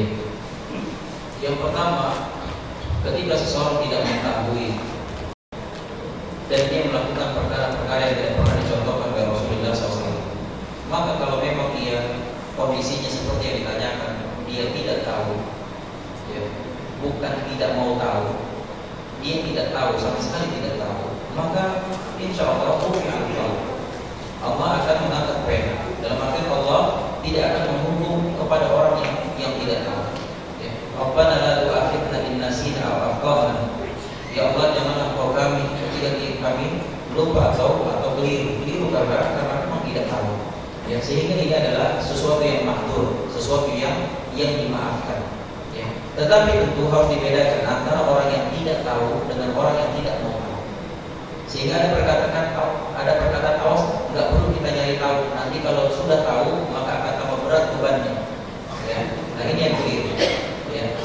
Jadi ketika dia tetap mengamalkan amalan-amalan yang tidak pernah dicontohkan oleh Rasul, ya karena alasan tidak tahu, tapi dia tidak mau mencari tahu, maka dia terkena ancaman karena tidak mau mencari tahunya.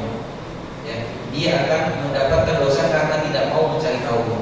Tapi kecuali kalau memang dia tinggal di suatu daerah yang mana di sana tidak ada orang yang bisa dia tanyai, dan juga di sana tidak ada TV, tidak ada internet, yang dia dapatkan cuma itu saja gitu, yang tidak sesuai dengan sunnah, maka insya Allah Allah akan memberikan untuk karena ketidaktahuannya. Tapi beda seperti di sini, masya Allah, internet mudah dicapai, TV roja, insan TV bisa kita saksikan setiap saat di rumah-rumah kita, bagi yang pasang parabola tentunya, gitu kan.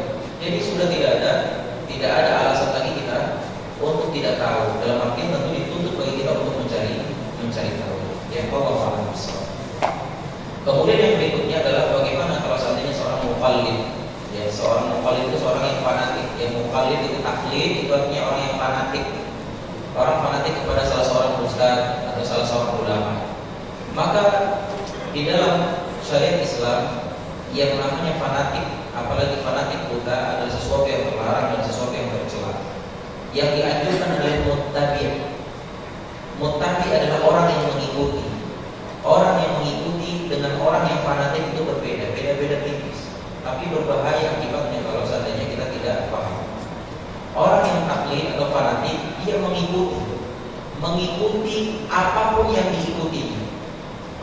Mau mana perginya yang diikuti, dia ikuti terus. Mau terjun ke jurang, dia ikut. Pokoknya saya ikut. Misalnya si fulan ikut Ustadz fulan. Pokoknya apa yang dibilang Ustadz itu saya ikut. Ustadz masuk ke jurang, saya ikut masuk ke jurang. Ustadz masuk ke kubur, saya ikut. Ini namanya taklid buta, dan ini yang tercela. Tapi kalau muttabi, dia mengikuti tapi berdasarkan dalil. Dia mendengarkan alasan-alasan atau dalil-dalil yang disampaikan oleh orang yang diikuti. Ketika misalnya ya dikatakan oleh ustadznya atau gurunya ya, bahwasannya ini loh cara sholatnya Rasulullah SAW ketika takbiratul ihram maka meletakkan tangannya di atas dada. Ini hadisnya, ini contohnya dari Rasulullah SAW. Kemudian dia mengikuti ustadznya atau mengikuti cara sholat ustadznya yang berdasarkan hadis yang telah disebutkan. Maka ini kondisi kita namanya muttabi, mengikuti. Sehingga mengikuti muttabi berdasarkan dalil ini adalah sesuatu yang dituntut, sesuatu yang terpuji. Tapi muqallid atau taklid atau fanatik buta ini adalah sesuatu yang tercela, yang sesuatu yang tidak boleh. Dan ini tentu kondisinya yang tidak bisa kita beralasan dengan tidak tahu. Terlebih kalau seandainya memang kondisinya memungkinkan bagi dia untuk mencari tahu tentang kebenaran dari seseorang yang difanatikan itu, ya. Maka dari itu pada hari kiamat nanti tidak bisa dia misalnya beralasan saya mengikut fulan dan fulan. Ya, tentu ini akan berimbas kepada dirinya sendiri karena kondisi dia memungkinkan untuk mencari tahu. Tapi kalau seandainya kondisinya dia tidak bisa untuk mencari tahu, ya, tidak bisa karena keterbatasan seperti misalnya orang-orang yang berada di tengah hutan sana, dia cuma mengikut dia salah satu tokoh yang ada di sana gitu kan. Maka insya Allah orang-orang seperti ini mendapatkan uzur karena ketidaktahuan. Allah SWT. Dan perkara-perkara ini semua dijelaskan di dalam pembahasan qawaid fiqhiyah, kaidah-kaidah fiqhiyah yang lebih spesifik membahas tentang kaidah orang-orang yang tidak mengetahui di dalam perkara agama, apakah mereka dibebankan syariat atau mereka diberikan maaf karena ketidaktahuan. Dan ini secara terperinci itu dijelaskan di dalam pembahasan kaidah-kaidah fikih. Allahu a'lam bishawab. Yang lain? Yang ibu-ibu ada ibu-ibu? Ya silakan. Assalamualaikum warahmatullahi wabarakatuh. Terima kasih atas waktu yang diberikan. Langsung saja Pak Ustaz, masih sejalan dengan pertanyaan yang barusan tadi mengenai satu amalan yang tidak ada sebenarnya, tetapi bagi kita di masyarakat ada kebiasaan yang perlu dihindarkan. Misalnya gini, di wilayah kita ini masih susah untuk meninggalkan misalnya menjelang bulan Ramadan yang ada di sini bahan kita seperti ini Menjelang Ramadan. sedangkan saya mendengar dari sama bahwa tidak ada petunjuk dari Rasulullah SAW. Yang jadi permasalahan kami, saya pribadi khususnya, saya tahu bahwa itu tidak betul. Nah, cuma karena kondisi, situasi dan kondisi, saya mau kadang-kadang ikut di situ. Karena ada tadi. Ikut ngapain? Maksudnya begini, karena pihak keluarga saya, jadi kalau tidak hadir di situ rasanya dianggap sebagai bagaimana. Ikut karena itu harus walaupun saya ikut, tapi dalam kondisi diam, ada di situ. Saya kira bagaimana dengan pandangan agama? Iya. Ini adalah dilema yang sering dihadapi oleh kaum muslimin, khususnya yang berada di Indonesia. Ketika dia menemukan perkara-perkara atau amalan-amalan yang tidak pernah dicontohkan oleh Rasulullah SAW, tapi itu sudah menjadi tradisi, di masyarakat kita, sehingga masyarakat yang tidak paham akan agamanya, mereka menjalankan ini ya dalam rangka beribadah, dalam rangka mendekatkan diri mereka kepada Allah Subhanahu wa Ta'ala. Ya, dan mengatasnamakan tradisi mereka memelihara perbuatan itu, sehingga ketika ada yang menasihati mereka akan marah luar biasa sama kita, bahkan dianggap kita adalah sebagai aliran baru dan bahkan sebagai pemecah belah umat dan seterusnya. Maka tentu kita harus bersabar menghadapi orang-orang seperti ini, ya, karena mereka tidak tahu. Sebagaimana Rasulullah SAW ketika berdakwah di negeri Taif, beliau sampai dilempar batu sampai berdarah kakinya, bahkan sampai malaikat datang, wahai Muhammad, kalau mau aku timpakan gunung ini ke kampung ini, akan saya lakukan. Tapi Rasulullah SAW katakan jangan. Bahkan dia mendoakan, Allahumma ighfir li ummati fa innahum qaumun la ya'lamun. Ya Allah, ampunilah umatku karena sesungguhnya mereka tidak tahu. Jadi seperti itu yang pertama. Kemudian yang berikutnya adalah ketika kita terjebak di dalam perayaan atau amalan-amalan yang tidak ada tuntunannya dari Rasulullah SAW, yang tidak bisa tidak kita mau tidak mau harus melakukannya. Lalu bagaimana caranya? Seperti gambaran tadi yang disebutkan tentang perayaan-perayaan menjelang bulan puasa Ramadan, ya, seperti istilahkan dengan perayaan apa? Rowahan, ya rowahan. Ini di kampung saya juga ada. Dan sebagian besar masyarakat kita seperti itu, dan mereka tidak paham, sehingga perlu kita bijak dalam menyikapi, sehingga kita tidak kasar di tengah masyarakat kita, tidak sampai kita membawa buta, wah ini aliran sesat, ini ahli kita dan tidak.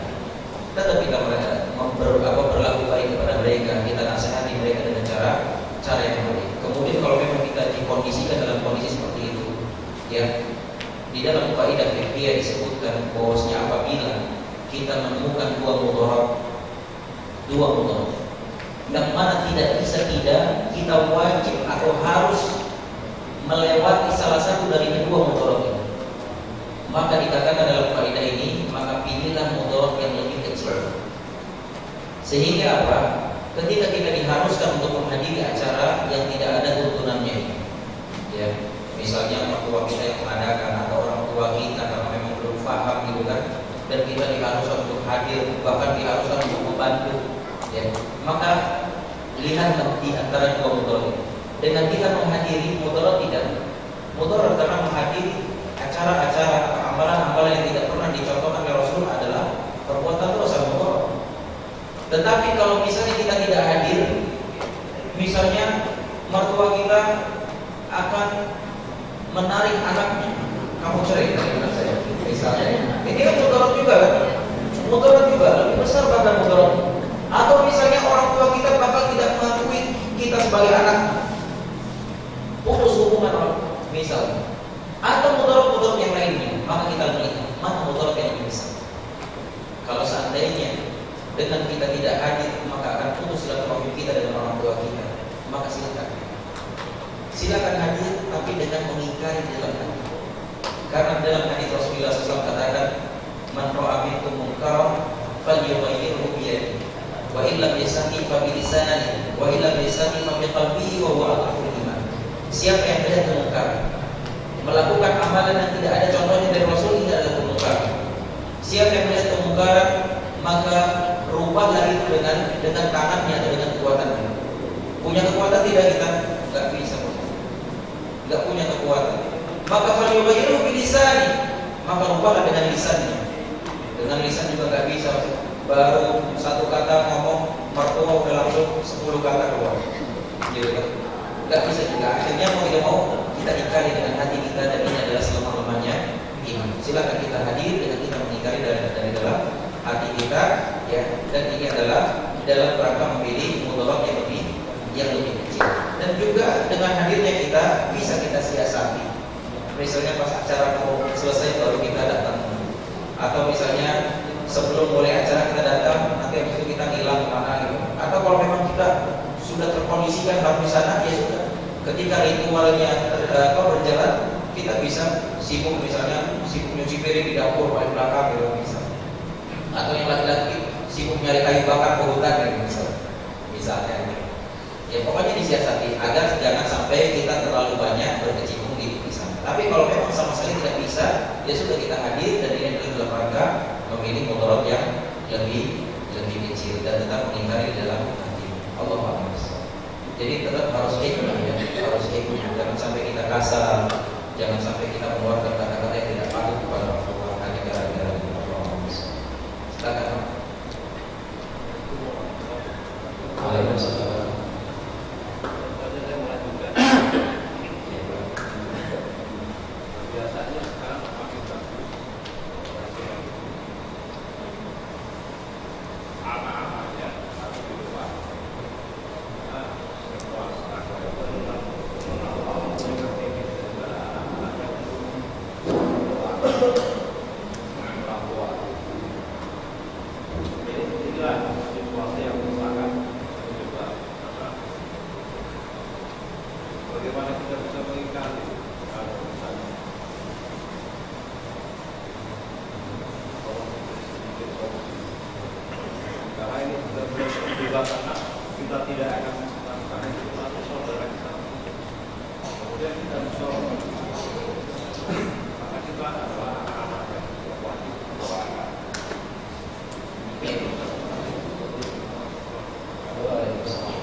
Di dalam hadis Rasulullah SAW dikatakan bahwasanya sungguh kepala kalian ditusuk dengan paku panas itu jauh lebih baik daripada bersentuhan kulit laki-laki dan wanita yang bukan mahram. Sekarang mereka yang bersentuhan kulit laki-laki dan wanita yang bukan mahram, Sini sebelum bersentuhan ditusuk dulu kepalanya pakai paku panas. Kuat nggak? Sedangkan ini adalah jauh lebih ringan daripada bersentuhannya ini. Ya. Sehingga ini harus dipahami dulu. Ya, bersentuhan kulit laki-laki dan wanita yang bukan mahram itu diharamkan. Kemudian permasalahan berikutnya adalah apakah suami istri ya, yang bersentuhan kulitnya ya, suami dan istri setelah berwudu apakah membatalkan? Yang mungkin selama ini beredar di tengah masyarakat bahwasanya hal ini adalah membatalkan. Ya. Tapi ketika kita tanya dalilnya mana, maka kita di dalam beragama berusahalah bapak-bapak dan ibu-ibu kritis.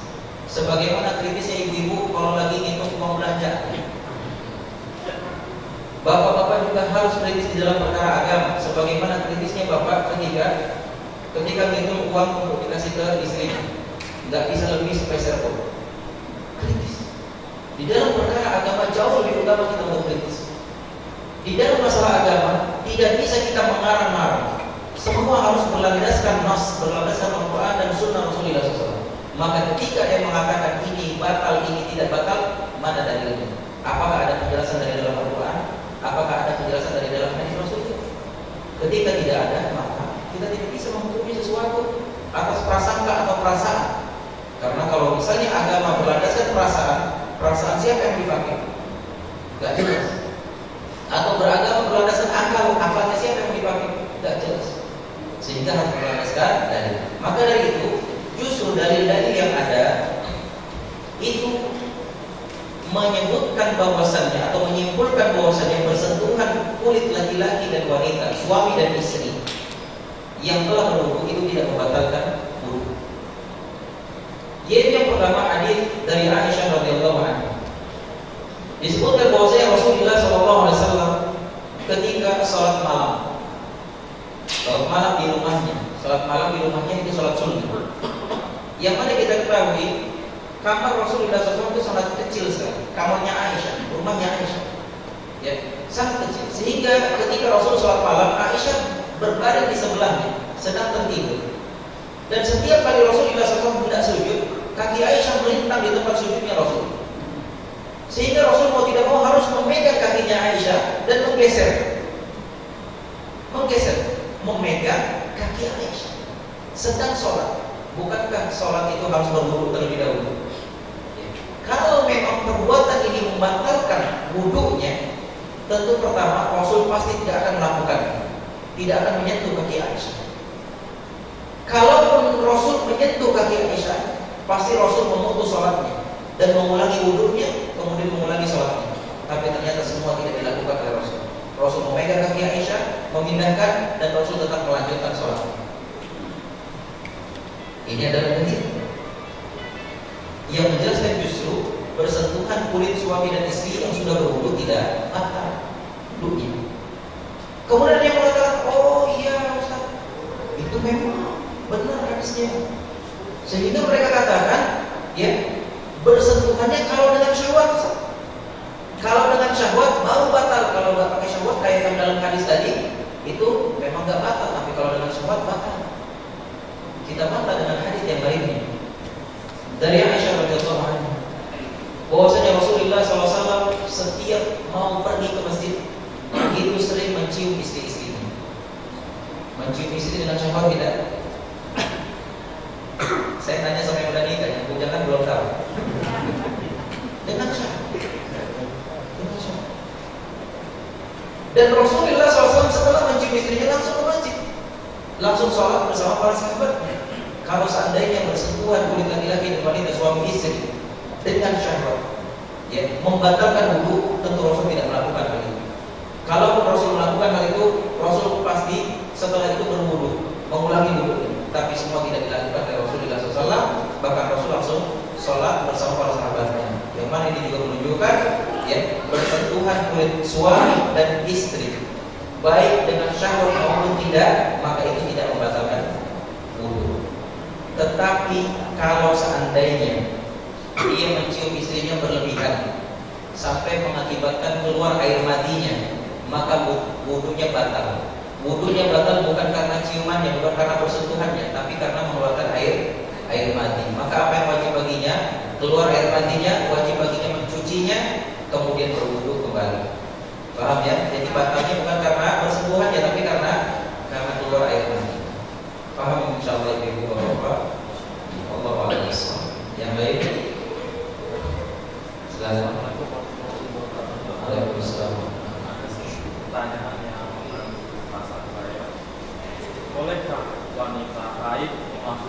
masjid dan mendengarkan kajian. Dan yang kedua, apakah hukumnya memasang foto-foto makhluk yang bernyawa di dinding rumah? Dan yang ketiga, apa hukumnya musik dan melakukan kumpulan nyanyi? Ya, Terima kasih. Masya Allah. Ya, pertama tentang perkara apa tadi? Yang pertama tentang haid, tentang wanita yang sedang haid. Ya, tentang wanita haid, apakah boleh mereka masuk dalam masjid dan juga mendengar kajian? Maka Allah Alam Biswab, perkara ini adalah perkara yang diperselisihkan oleh para ulama.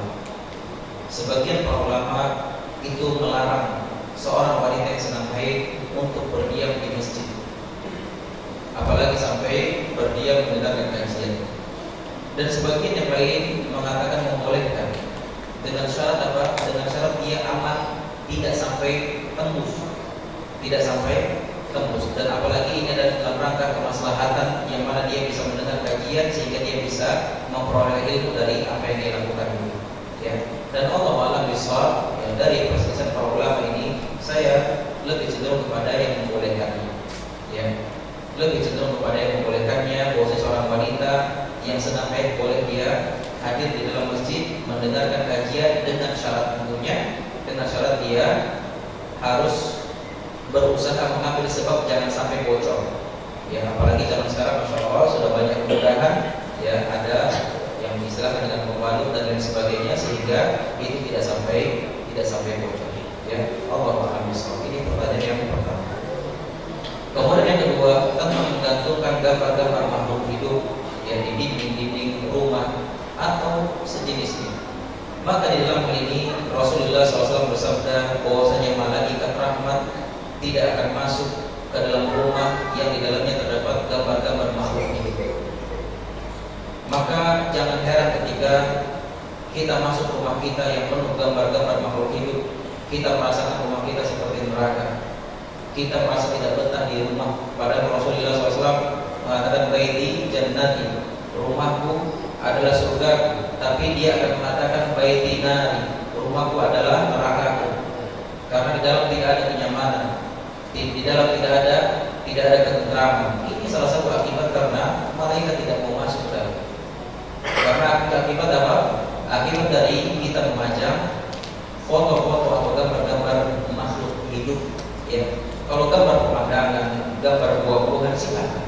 Tapi kalau gambar manusia yang ada kepalanya, gambar hewan yang ada kepalanya, maka ini menyebabkan mereka tidak mau masuk. Kenapa tidak mau masuk? Karena disebutkan dalam keterangan lain, gambar-gambar makhluk hidup itu adalah rumah-rumahnya syaitan, rumah-rumahnya jin. Sehingga para malaikat enggan masuk di dalam rumah yang ada foto makhluk hidup. Ya, maka jangan salahkan ketika misalnya di rumah itu terasa angker, ketika rumah itu tidak kita temukan kenyamanan, ketika kita melihat istri kita hawanya emosi pengen nampar terus, ketika kita melihat anak kita hawanya kita nggak suka dan seterusnya. Ya, ini adalah akibat dari rumah kita, penghuninya kebanyakan ternyata bukan dari kalangan manusia, tapi dari kalangan jin yang mereka bersakar ya di dalam foto-foto gambar makhluk hidup. Ya, jadi ya, disarankan, dinasihatkan kepada kita semuanya ketika memang di rumah masih ada gambar-gambar makhluk hidup, karena ketaatan kita kepada Allah dan Rasulnya maka singkirkan. Dan sebagian masyarakat kita ada yang salah paham ketika dia tidak memandang foto orang tuanya di rumah, lalu dikatakan sebagai anak yang durhaka. Memuliakan orang tua bukan seperti ini caranya. Memuliakan orang tua, apalagi orang tua kita yang sudah meninggal, adalah dengan banyak mendoakannya, dengan kita melakukan kebaikan-kebaikan karena pahala yang akan mengalir pada orang tua kita, dengan kita bersedekah atas nama orang tua kita. Inilah dia cara berbakti kepada orang tua kita ketika setelah wafat orang tua kita, bukan dengan cara memajang foto. Ya, karena apa? Memajang foto kita mengingat sebentar, udah habis itu lupa. Apakah dengan kita mengingat orang tua kita kemudian akan memberikan manfaat kepada orang tua kita yang sudah dikubur? Demi Allah tidak akan memberi manfaat sedikit. Tapi yang memberi manfaat kepada mereka adalah apa? Doa, amal saleh yang kita lakukan, sedekah yang kita lakukan atas nama mereka. Dan inilah dia yang harus kita lakukan. Kemudian pertanyaan yang berikutnya, masalah musik. Allah Alam Biswab. sebenarnya ini perlu kita mengkaji lebih dalam lagi tentang syariat Islam, agar apa-apa yang disyariatkan oleh Allah dan Rasulnya, apa-apa yang dilarang oleh Allah dan Rasulnya lebih mudah bagi kita untuk menerima. Tapi ketika kita tidak memahami tentang dasar-dasar keislaman, tentang pokok-pokok keimanan, tentang pokok-pokok ajaran agama ini, maka larangan demi larangan yang disebutkan oleh Allah dan Rasulnya sulit bagi kita untuk menerima.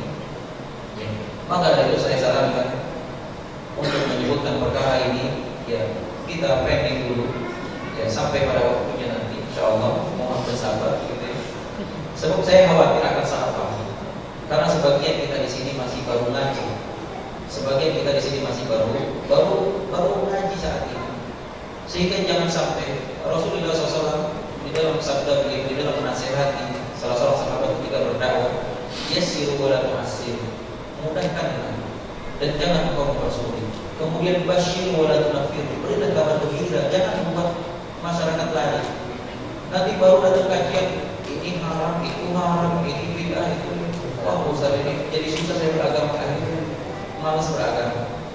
Jadi Rasul katakan, basyir, berilah kabar gembira, wala tunaffiru, jangan membuat orang lari. Sehingga ada hal-hal yang insya Allah akan kita pahami setelah kita memahami dengan baik tentang pokok-pokok ajaran Islam.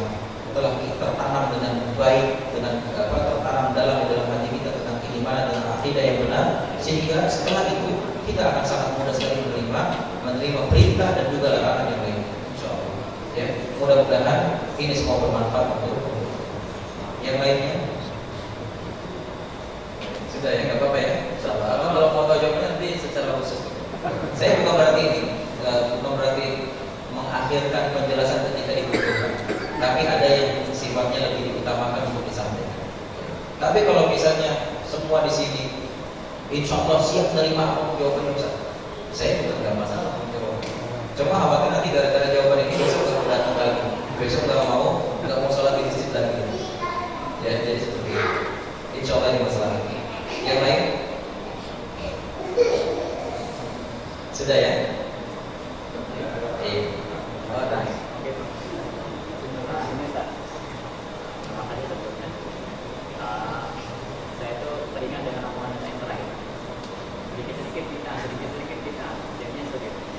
Tolong Bapak jelaskan apa sih definisi bid'ah itu, sehingga bisa kita jelaskan kepada masyarakat yang sebenarnya. Iya, Masya Allah, pertanyaan bagus. Ya, kadang di masyarakat itu ya paling anti melihat orang-orang kayak penampilan kayak saya ini, jenggotnya panjang, gitu kan, jidatnya hitam dingin, dan mukanya hitam juga, gitu. Ya, sudah gitu, ini pasti nih orang-orang kayak gini nih pasti dikit-dikit bid'ah kok cuma sedikit. Nah, sekarang banyak di antara kaum muslimin yang tidak paham tentang perkara bid'ah. Karena apa? Karena mereka dari awal sudah salah menerima informasi. Lalu informasi yang salah itu ditelan mentah-mentah. Lalu terhatinya, lalu itulah yang menjadi keyakinannya, sehingga salah kaprah di dalam pemahaman. Bid'ah adalah perkara yang baru. Perkara yang baru secara bahasa adalah perkara yang baru yang sebelumnya belum ada. Ini. Tapi secara istilah, secara etimologi, bid'ah adalah suatu perkara yang baru di dalam agama yang sebelumnya belum pernah ada pada zaman Rasulullah SAW. Perkara yang baru di dalam agama yang sebelumnya belum ada, yaitu pada zaman Rasul belum ada.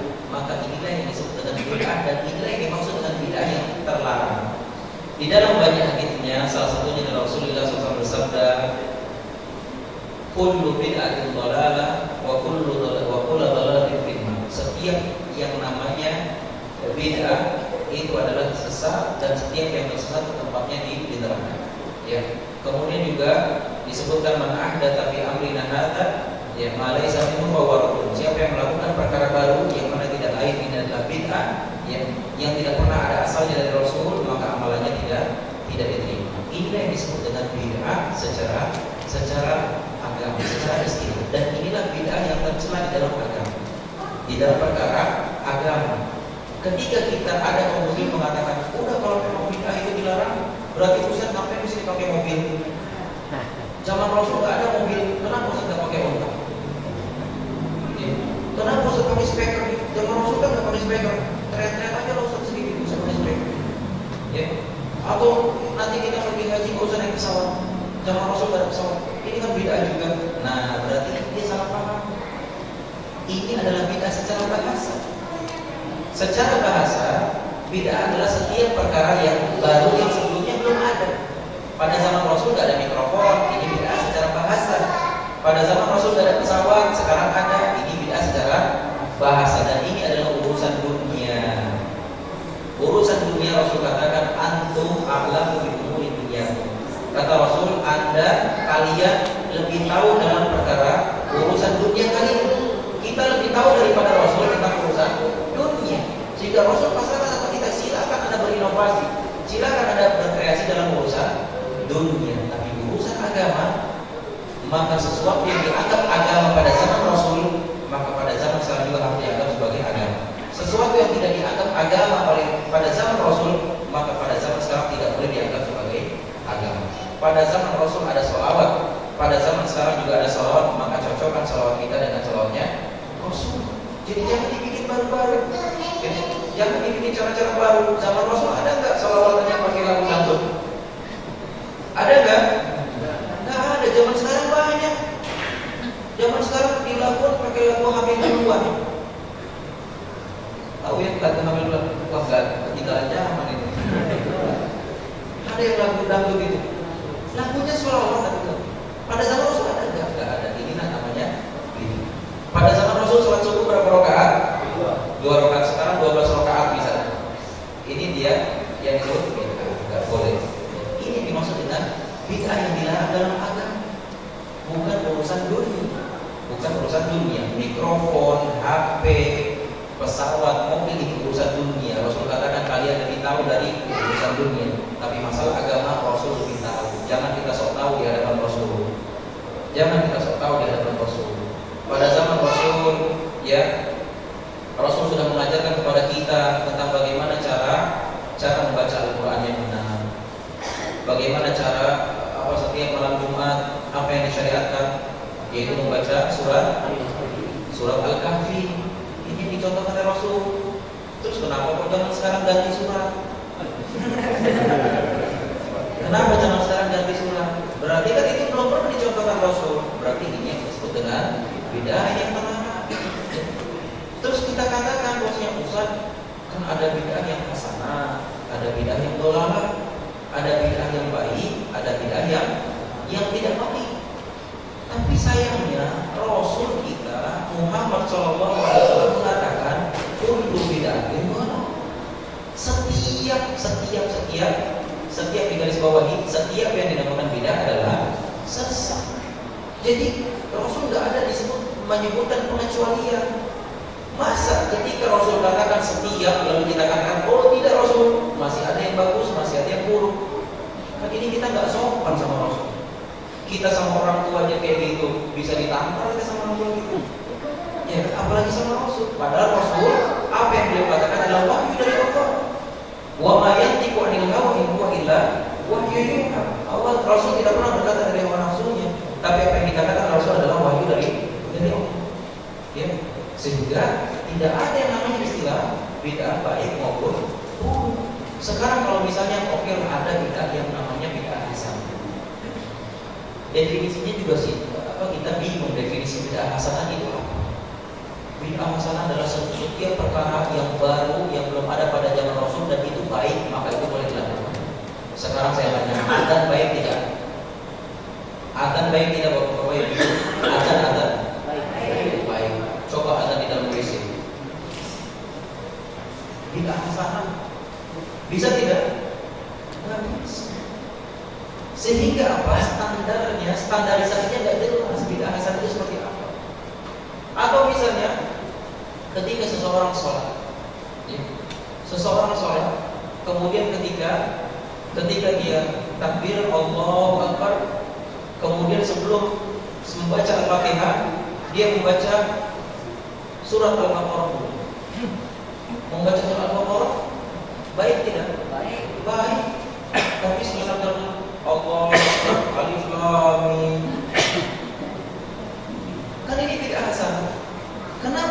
mengatakan ini tidak boleh tapi yang lain boleh.